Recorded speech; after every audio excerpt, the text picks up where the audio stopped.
Okay, I'm having a talk with Harvey Thurmer in Oxford, Ohio. He is on the faculty violinist, Harvey Thurmer. He is on the faculty at Miami University in Oxford, Ohio, graduate of the New England Conservatory, a Tennessee native, if you listen closely. Studied at the Mozarteum in Salzburg and so on. Has played all over the place and everywhere. A full-on career. And we're going to talk about a CD that you put together, Harvey, in 2003 is when it was released. When you were a little younger. Right. Gyorgy, catch me about pronunciation. Gyorgy Kurtág. Am I close? Yeah, Gyorgy Kurtág. Kurtág. Gyorgy Yeah. Kurtág. The piece is called Kafka Fragmente, Opus 24, and it's a piece for soprano and piano, and it is fragments, glorious, incredible, amazing bits and pieces, so Kafka-like, if you will, put together in collaboration with soprano Audrey Luna in 2003, but we're also going to talk about your recent video that you have sent me, and I'm going to write some comments about, of a recital you gave at Miami University, and I think it was May, wasn't it? Of this I past year? originally gave it in May, and the one that you have, the recording of it, was in June. So it was yes, I did it several times. And your collaborator, your pianist collaborator, was Heather McPhail. She's on faculty there at Miami University. And here's the title. Here's the title of the program, everybody, because this is just such a beauty, and I can't wait to put all of these goodies up at performingartsreview.net on your page, Harvey. But the poster for this concert is so brilliant, and the whole rationale for it is really brilliant. We're going to talk about it. The title of the recital is Climate Change and Fake News: Music in the Shadow of Stalin. Now, if that isn't a brainful, I don't know what is. Where did this wonderful idea for this recital program that's so intellectual, so intelligent, that has had offshoots even, we'll talk about that in a bit, where'd that all come from? Are you Hungarian, by the way? Oh, no, I'm not Hungarian. But I was very interested in several pieces. First of all, I'd played the Prokofiev F minor sonata before, loved it. I had always wanted to learn and perform the Schnittke Sonata number 1, and but had never attempted it. And then the others just fell around those pieces that I wanted to create a sort of a timeline that would take us from the early 1900s with this short little pastoral by Stravinsky that was not at all trying to push the envelope of anything, and take us then through the progression in years through later in the 1930s with and 40s when Prokofiev wrote the 2 sonatas. Actually, the solo sonata was written a year later than the F minor. Interesting. 1946 and 1947. That's interesting. I didn't know that. And by the way, the solo sonata, we're talking about the Opus 115 solo sonata for solo violin. I don't think I've ever heard it before. Okay, I'm an idiot. I'm living in Southern Cal. We're lazy. But the moderato movement is the movement you play on that recital. It's gorgeous. Anyway, excuse me. Go ahead. Then there's the number 1 sonata of Prokofiev. Yeah. Yes, and I did that to just sort of highlight in my comment that the kind of the things that were going on with Prokofiev at the time, and his first marriage had fallen apart, and his wife had even been sent away to a concentration camp because of her fraternizing with foreigners.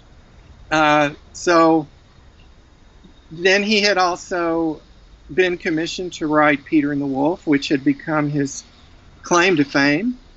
But the woman who commissioned that work was also sent away. Just her husband had been deemed an enemy of the state, and so she, by osmosis, was sent away as well.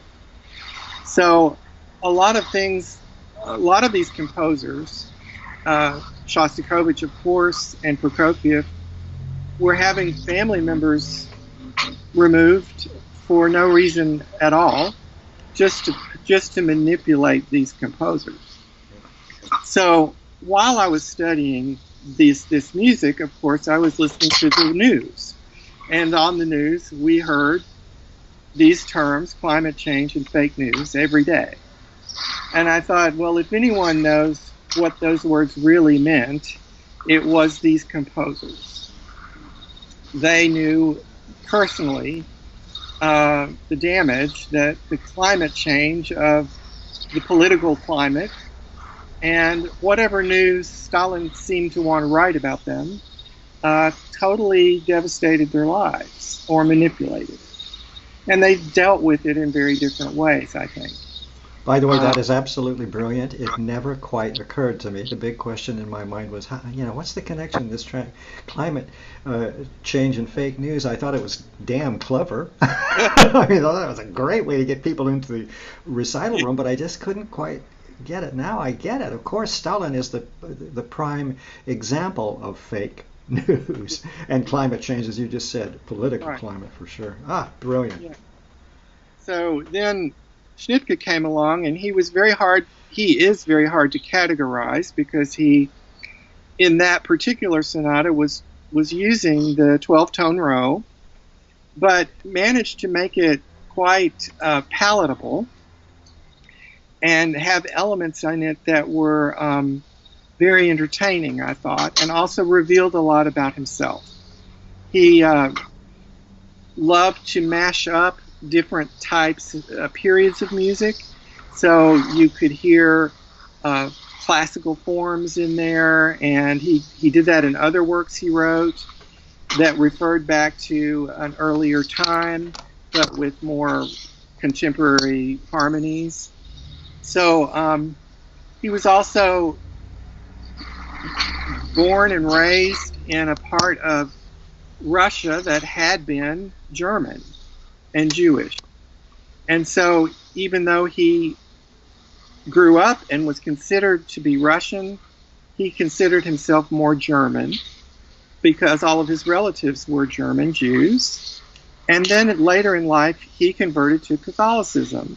So he's a big mashup himself of ideologies and times, and so his music reflects that. Finally, go ahead. Sorry. I just added a few preludes of Shostakovich because I felt like they illustrated how Shostakovich survived. And I think he survived because he was clever. And he knew what he needed to do to survive. He knew he had to toe the party line in some cases, in some ways, but then he could also reveal his own thinking, probably in the more intimate pieces he wrote, like the string quartets. He could really reveal what he thought, and meanwhile write a lot of propaganda music that Stalin would approve. Yes, and we know, those of us in music, we know that Shostakovich came within a hair's breadth of being executed for the Fourth Symphony, for his Symphony Number 4, and Stalin said, "This is garbage. Give me something else right away, or you're dead." I mean, that's how horrifying. Imagine a whole society living under that kind of a yoke of oppression. And as we know, also, I see what I heard also in the preludes. In fact, I hear it in all of Shostakovich's music.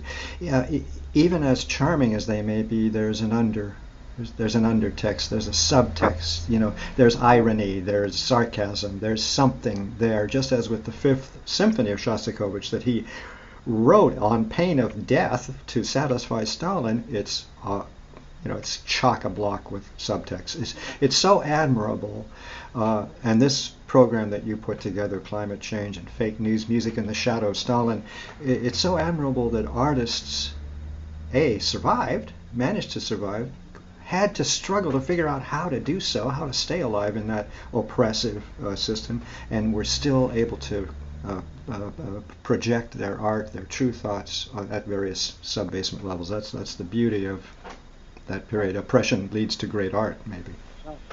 And last but not least, sorry, was Rodion Shchedrin, who is still alive as far as I know. And who wrote quite a lot of music for the theater, because he was married to the prima ballerina of the Ballet Russe, I guess, and she was forced to perform for Stalin and all his dignitaries. Her signature work was The Dying Swan. So they got married, and she had particularly had a horrible events in her life where her own father had been executed by Stalin, and now as a ballerina she was forced to perform for him at state occasions all the time. And so even now, even though we see that of course the regime of Stalin came to an end, you can read interviews that are quite recent with Shchedrin, who talks about the control the Soviet Union still has over composers and the ways that their music is promoted, and the cost of this music that the composer has no control over. It is completely the state.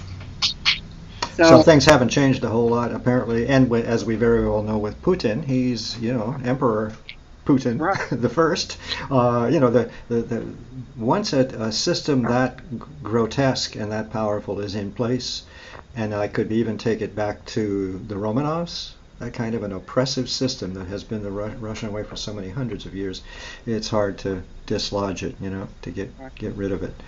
So, I wanted to ask you, I keep interrupting you, sorry, did you have a final? Oh, good, okay, because I want to ask you we talked a little bit about it, and I'm curious, you were a violinist once upon a time in 2003, you created this CD, the Kafka Fragmente, Opus 24, and with your soprano colleague. Now it's 2018. First tell me about the ordeal. By the way, that I've mentioned it a couple times maybe, but that CD is so incredible. It's really incredible. Lots of little pieces, but they're so pointillistic and contemporary and so crazy and Kafkaesque, if you will. Gyorgy Kurtág. I hope I've gotten it right. Not quite, but I'm working on the composer's name. Tell me about the origins of that CD. Why did you do that? Well, I have to credit my colleague Audrey Luna for finding it, first of all, and then convincing me to work on it with her. And she and I sort of, fools rush in where angels fear to tread. That was sort of the way I think about this project. We rushed in and wrote a grant to go study it with the composer. And he lives in Paris. And so we wrote this grant to go study with him, and he said yes, and we got the money, but we hadn't learned the piece yet. So it's called Let's Go to Paris. Let's find a reason to go to Paris. Oh, he said yes? Oh my God, we got to learn the damn thing. Excuse my French. We got there, and miraculously, even though we were totally fumbling through it, he managed to work with us for about 10 days solid. Amazing. About 4 hours a day. Wow. And it was one of the most amazing experiences I've ever had. He had a tiny little studio that was lined on both sides with bookcases full of scores and CDs of all kinds, and a little piano. And we would stand in front of him in this room and begin to play, and he just would turn the page one after another, and then he would stop and tell us, it's like this, and he would turn around at the piano and play a Bach chorale, or he would take off the shelf a CD of Transylvanian funeral folk music, or Mahalia Jackson CD, and say, this is what you need to hear. And so we were just in awe of this genius in front of us, and left every day completely exhausted. And finally, about probably a year after that, we attempted to make this CD. And it was absolutely the hardest thing I've ever attempted. If you look at the score, you think, well, this can't be done.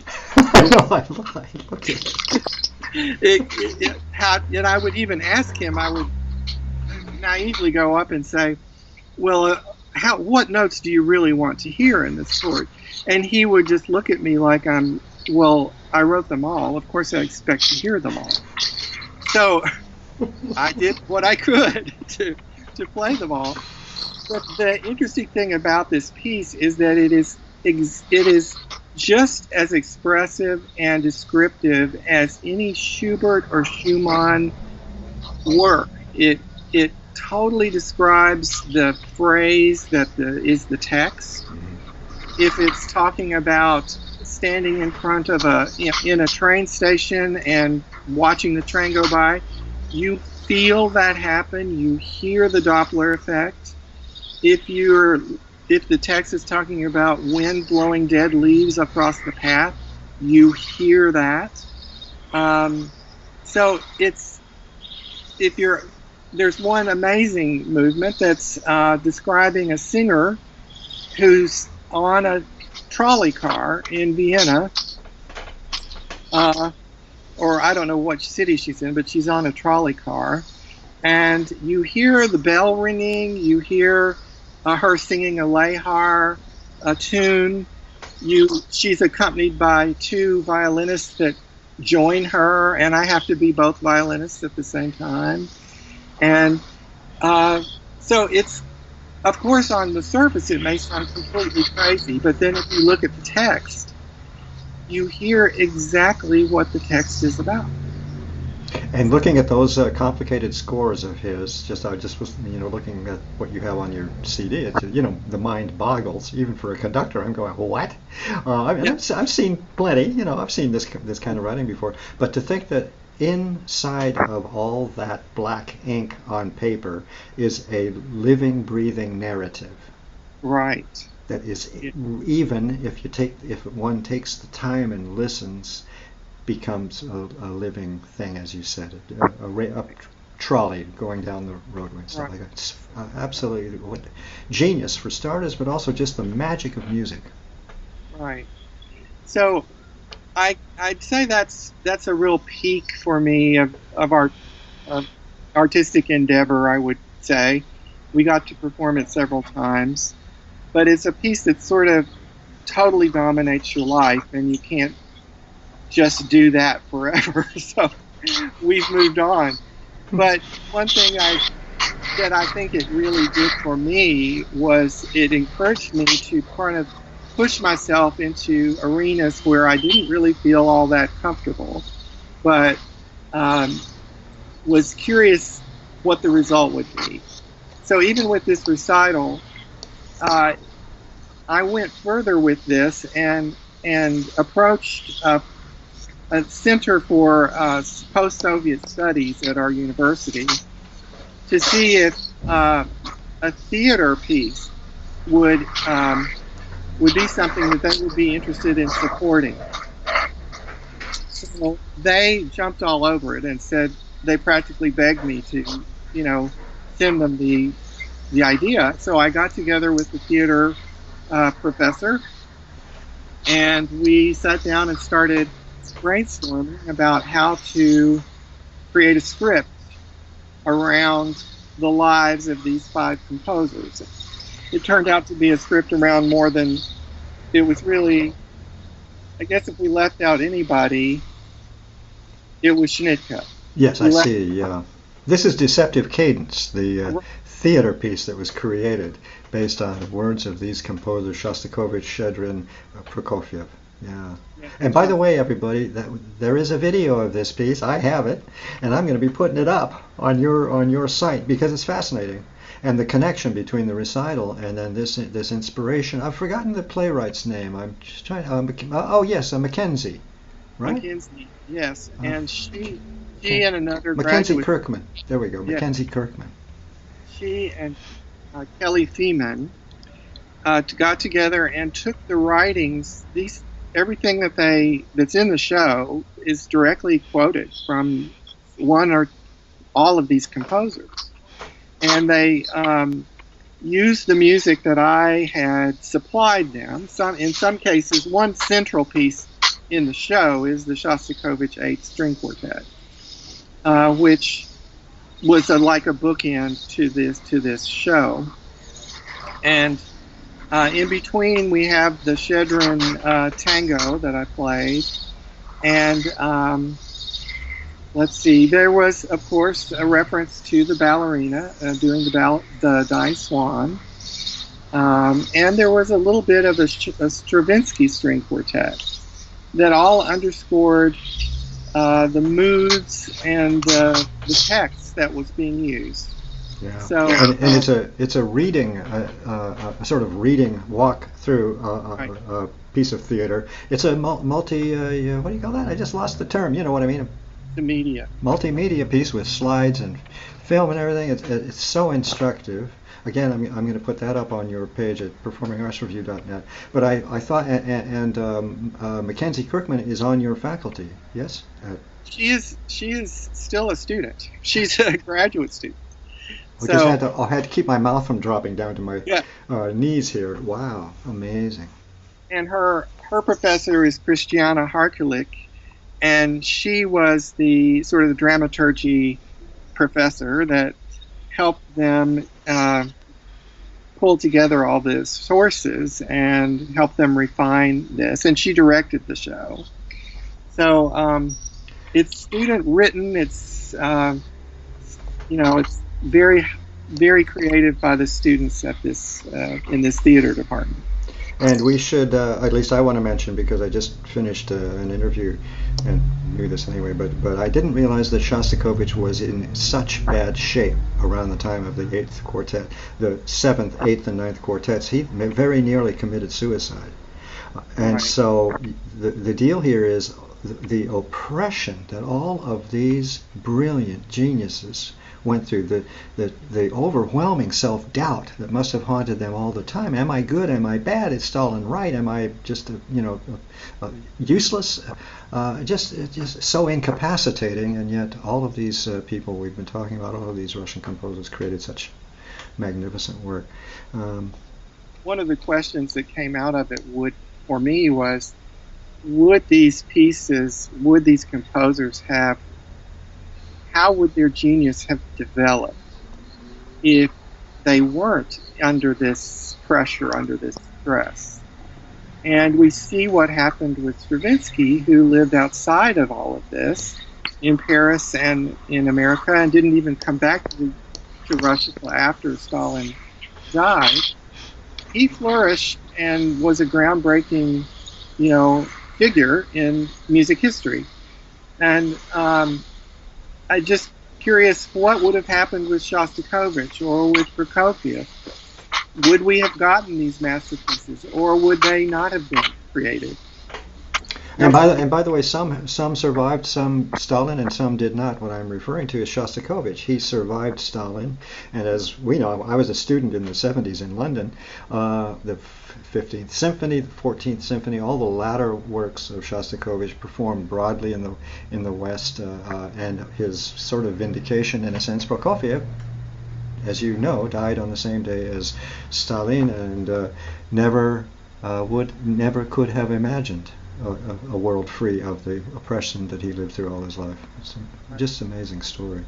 And Schnittke is kind of the baby of the group. He was born in the 30s, though, I think, so he must have seen enough of the latter years of Stalin and Khrushchev and so on.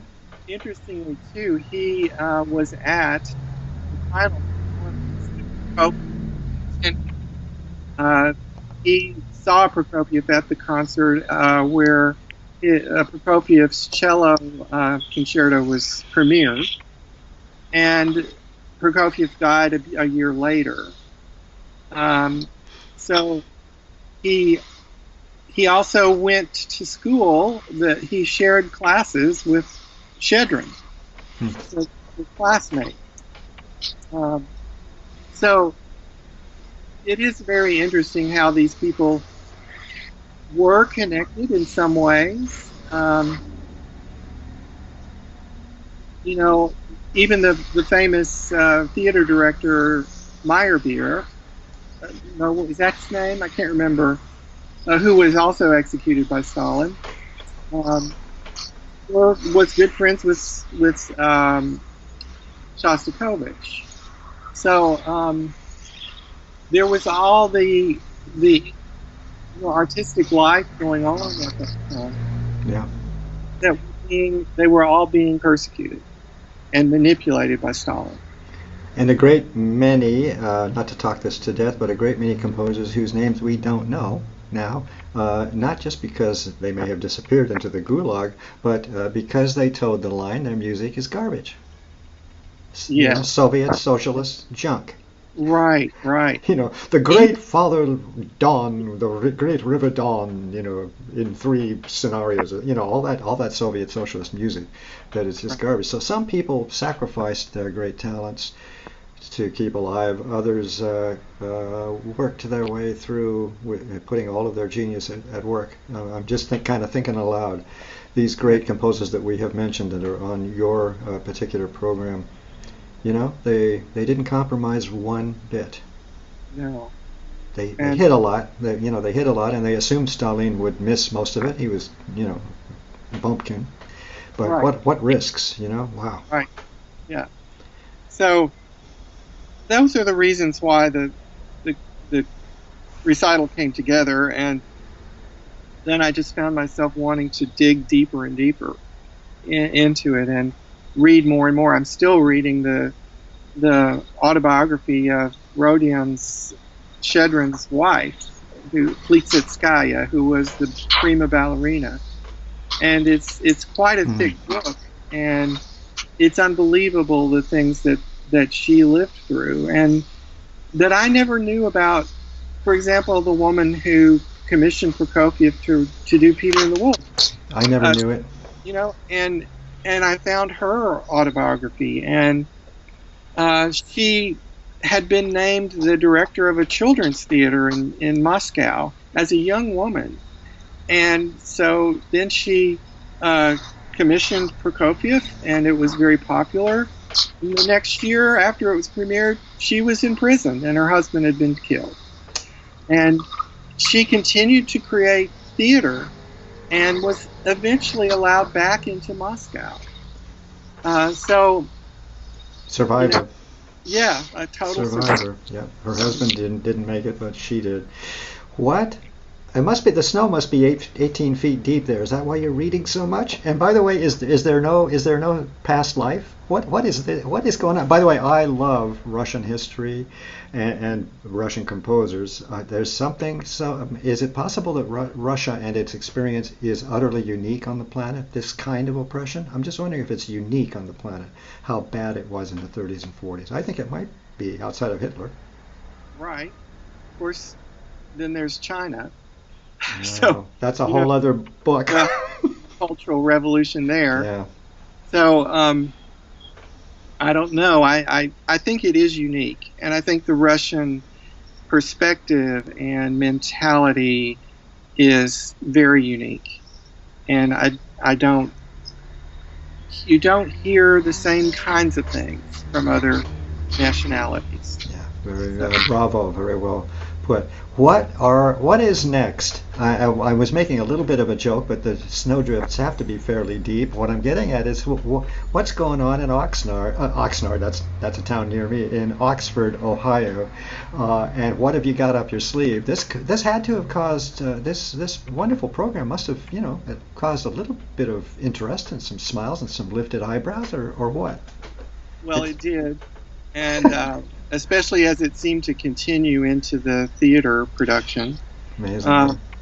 But for me now, I still would love to continue to play these composers' music, but I'm also looking at a string quartet premiere. We did a premiere just this past year of a Brazilian composer who wrote about 4 different Brazilian cities, and each one described his own personal feeling about these cities.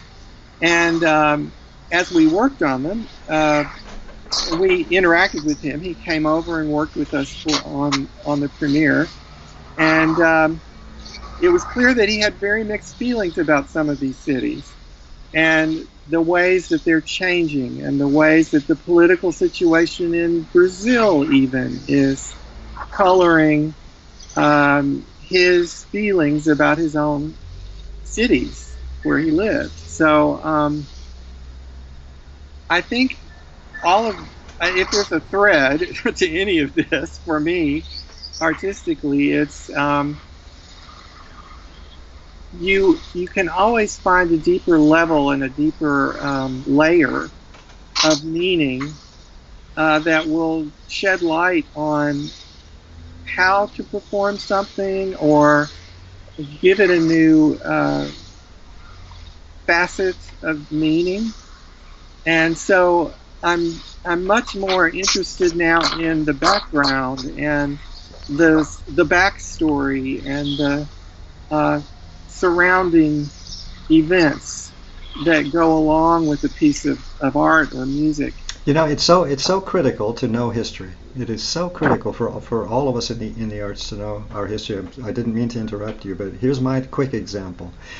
I had no idea that the First World War, and I mean the Napoleonic Wars in the 19th century, that was a world war. The Napoleonic Wars occupied the whole planet, South America, all of it. Those wars were, of course, as devastating as the First World War in the 20th century and the Second World War. Hundreds of millions of people were affected profoundly by it. Schubert, Beethoven, as we know, and if we don't know some of that history, how can we? I mean, I'm speaking as a conductor, but if I don't know the history, how can I possibly interpret the sub-basement of these great pieces of work? And I'm sure you're coming from the same place, yeah. Right. There was just this week that amazing program on PBS about Beethoven's Fifth.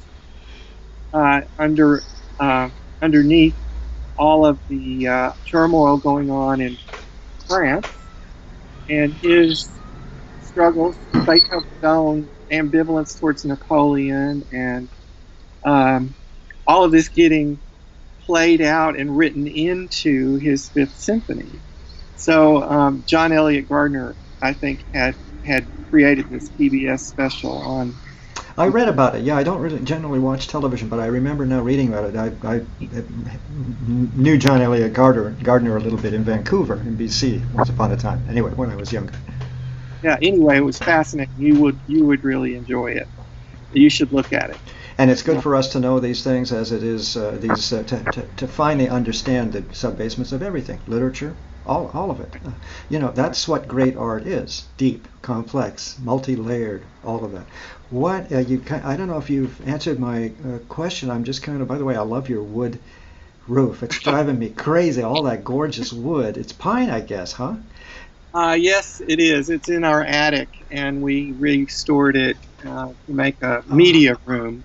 Wonderful. And so that's where I am right now. And somehow I had a feeling it was attic. Don't ask me why. I guess maybe the ceiling is kind of low. Anyway, That's neither here nor there. But I'm not sure you answered my question. What's going on at Miami University and the music programs there coming up? What do you see over the horizon of spring and fall?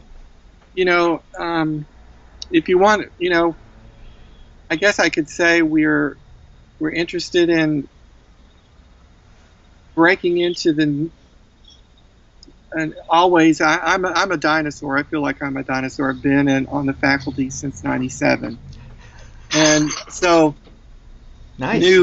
New faculty are coming in, and they're bringing new ideas, new ways of teaching, new ways of presenting music history, for example, new ways of bringing composition, and I'm finding myself, you know, struggling to keep up in a lot of ways, but also feeling motivated to connect outside of my discipline with others at the university, like kinesiologists and psychologists and artists and architects. So I'm involved in a study abroad program that got developed with art, architecture, music, and theater So you just study culture and what are the common languages among our disciplines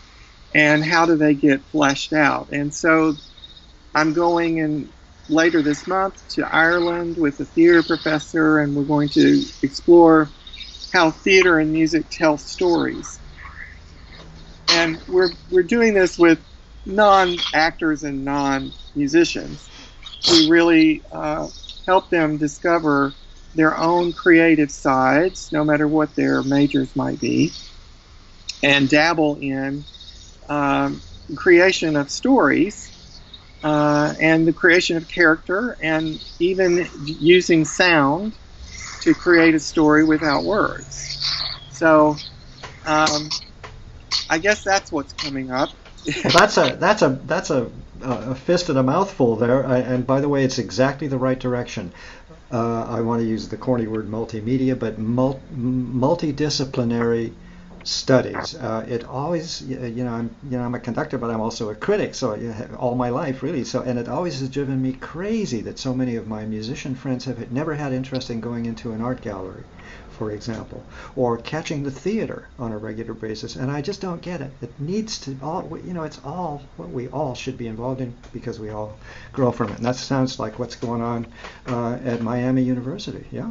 Yeah, very much. So we exist in a College of Creative Arts that includes art, architecture, interior design, theater, music. So we very much feel a part of one another's. We support one another in this larger liberal arts university. We're always arguing it's not just STEM disciplines; it has to have STEAM. It has to have the. And you're close to Cincinnati, but I think you mentioned about an hour away, so you can always dip into the big city from time to time to catch the passing parade of major events that come by. So, but I have to tell you, as I did off camera, I had a look at Oxford. How the glory of the internet, we can go practically right into people's backyards, and what a beautiful. Part of me just went because as you know, the traffic as we speak has interrupted our conversation on several occasions. But just the idea of a quiet, lovely city. I'm sure there's a downside, but I'm sure there's a peaceable side as well to living in Oxford. It is. It's a place I've gotten used to and really enjoy, and now I find it more difficult to go into even Cincinnati or a larger city. Why bother? Yeah. Frankly. Yeah. I mean, you got PBS, right? Broadcasts of the Cincinnati Symphony, probably. So, right. I mean, and that is the glory of where we're headed, which is people can live in the middle of nowhere and have the entire culture of the world at their laptop. Literally, I love it. So, I think we're about done. What have I forgotten to ask you, or what are you burning to tell me as your parting remarks? Well, I don't know if I have any burning remarks. I'm just grateful for the opportunity to talk with you and to also have the Kurtág CD mentioned, and hopefully it will spark some interest. I know there's been many recordings since then made, but ours was one of the first, if not the first, by American artists to record this piece. Interesting, and I think I told you, it's so clean and tight and fascinating and intelligent. It was just really I had never heard the piece, I'll tell you. Right now I'm sounding dumber and dumber the older I get, but I had never heard the piece, and what a beauty. What a beauty. And Audrey Luna's singing is perfect for that kind of repertoire. She's an amazing artist. Well, I guess we're done. Harvey Thurmer, violinist, faculty member at Miami University in Oxford, Ohio. I'm gonna put up the video of your recent recital that we've spoken about, climate change and fake news, music in the shadow of Stalin, and I'm going to speak also about the Kurtág CD. Kafka Fragmente, Opus 24. It's a beauty. I can't wait for people to have a chance to have a look at all this good stuff. By the way, also you do some marvelous in between piece little lecture notes. And people can leave when they get bored, but I think it's important. Oh, that was a big one. Did that sound like a barking dog? That was a big motorcycle or something. Anyway, but I think it's very. I used to be very artsy fartsy about people talking and telling the audience about the music. Going, no. People need to know. So I'm gonna keep the videos of your remarks up as well, and just people can can graze your site. I think it'll have the most goodies going on, and the play will be there as well. So. Harvey, great joy talking to you in Ohio, and I guess we'll speak soon again. Thank you very much. Okay, bye-bye. All right, bye-bye.